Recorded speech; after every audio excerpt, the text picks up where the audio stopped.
Hello and welcome to the Positivity Project. I'm Gail Morrison from Pulse Accountants, and we have created a series of short interviews with local business people with the hope of spreading some positivity in the business community. So with me today is Natalie and Karla from Two Lippy Ladies. These ladies have a shop in Napier as well as online, and are very active on Facebook. So what I like about Facebook posts is how their personalities really shine through, and I've just admitted to being a self-confessed stalker of Two Lippy Ladies. So welcome Natalie and Karla. Good morning. So do you want to tell us a little bit about your business first, before what was business like before, I guess, or what's your business model? Well, we have both a brick and mortar store in Napier and our online store. Both run, depending on the season, about 50-50 of our business. And it's but most primarily a dress shop aimed at women who are looking for something a little bit different and covering a broader size range. And then with like quirky accessories and clothing that you can't get elsewhere. That's our business. That's cool, thank you. Yeah, I have been into your shop a couple of times and am sporting a little number from Two Lippy Ladies today. I thought it most appropriate. Definitely appropriate. Fabulous, we must say. Thank you. So how has your business adapted to being in lockdown, and what are you doing differently? Like, are you guys completely shut now, or are you able to sell a little bit online? We are, as far as the store goes, the store is completely shut. The bricks and mortar is completely shut. As far as our website is open for people to view and purchase, but due to the lockdown and the restrictions, we can't ship anything until after lockdown. Okay, yeah. Even winter clothes, because I heard that you're allowed to sell winter clothes now. I think we did consider applying for an NBIE like thing to allow us to sell our cardigans and denim items, but businesses that are doing that are getting flack for being essential when you're not really, and do you really need a fashion cardigan during a.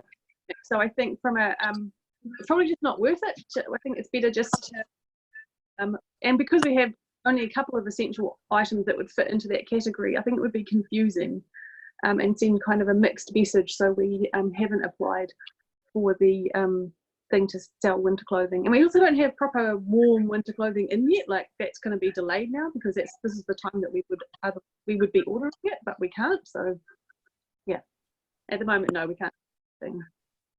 Yeah, I agree with you there. Like, I've had a look at some of the so-called essential items that people are selling, and I'm sort of like, how is this essential? It is confusing. So for you guys, what's the best thing then that's come out of lockdown for you?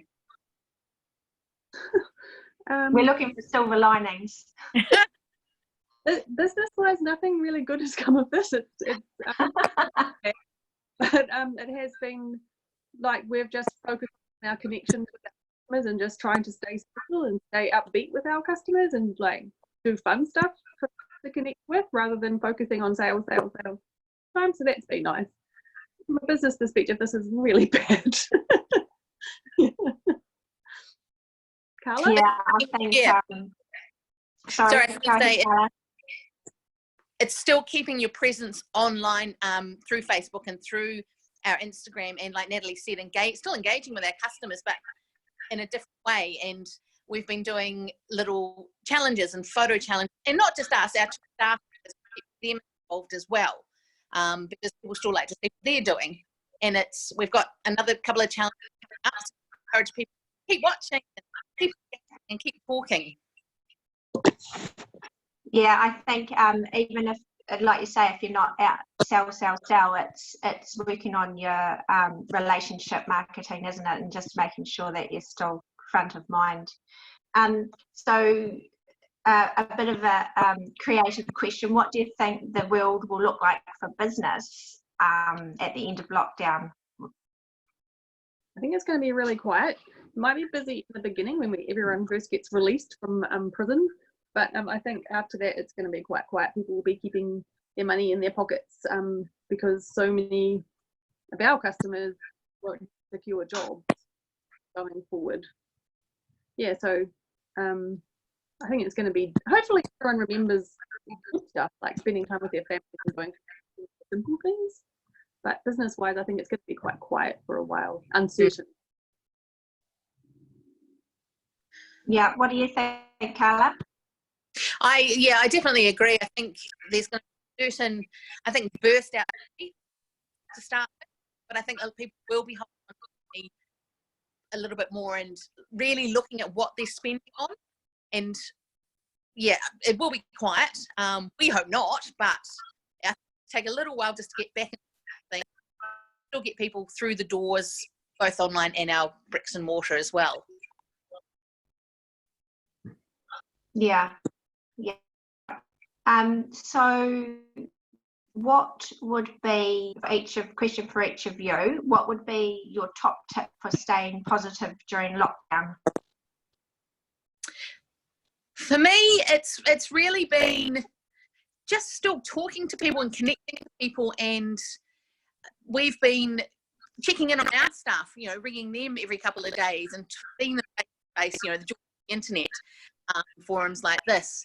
And personally, I've been staying off social media, the internet a little bit because of the doom and gloom, and spending more time with my partner, and we've been doing things around the house as well. And keeping a routine's really important. Still getting up at the same time, having lunch at the same time. I found me's been really, really good.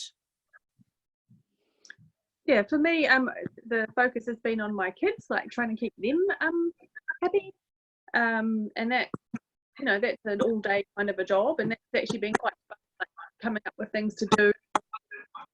For example, my balls over the fence, and my husband has created this huge cricket net situation in the backyard, which is pretty cool. And I've been doing the same thing, keeping to my routine, so getting up at the same time, going for a run. I've always been thankful that I live near the beach.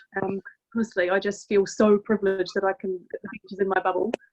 Staying in like touch with nature becomes more important. And all these tasks lined up to do, might attempt to buy Wi-Fi. In the end, I haven't really done any of those sorts of big chores. It's just been sticking to the smaller chores during the day, and that's helped us to stay kind of stress-free, I guess. Yeah, I found it, probably the kids is the biggest thing that helped me to stay positive. And in terms of the business, I think I've just put it on hold, like the thoughts of how that is going to be until we lock down, and then we can start planning properly for how that's going to unfold once it's all over soon, hopefully. Fingers crossed. Yeah, if we all behave ourselves. That's right. Get out of the naughty room. Yeah, I think probably one of the things that you mentioned, Natalie, I really miss the beach as well. So I think you're really lucky to be close to the beach. One of our Instagram followers asked us to put like a daily hello from the beach, just so that they could still see.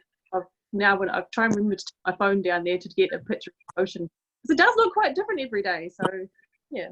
Just find people that it's still there. Okay, well, thank you, ladies. So hopefully we have shared some good positive ideas, or at least a positive vibe for people in business out there. So from the team at Pulse Accountants and Natalie and Karla, stay safe, stay positive, and stay home. So thank you, ladies. Excellent. Awesome. Thank you. Thank you.